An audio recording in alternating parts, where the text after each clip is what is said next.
È un dato di fatto che la tangenziale sud è arrivata a un livello di iter burocratico mai raggiunto finora, nel senso che è stata approvata dai famosi 4 comuni a cui interessa questa tangenziale sud a livello di Consiglio regionale per far variante del progetto stesso.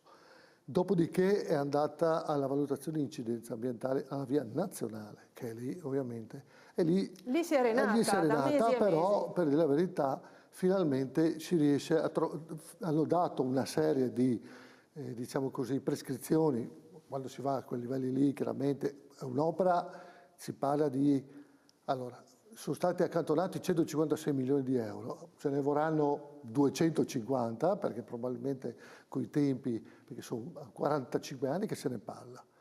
Messi i soldi a disposizione saranno 15 e quindi vuol dire che i costi veramente sono aumentati nel tempo. Ma al di là della cifra dico che 156 milioni di opera, è chiaro che delle prescrizioni vengono sempre fuori, le stanno mettendo a posto, le stanno preparando, dopodiché fatta questa ritorna, si va sulla progettazione, adesso la chiamano, sono solo 2 livelli, quindi diciamo il progetto, chiamiamolo così, definitivo, poi l'esecutivo e si va in gara.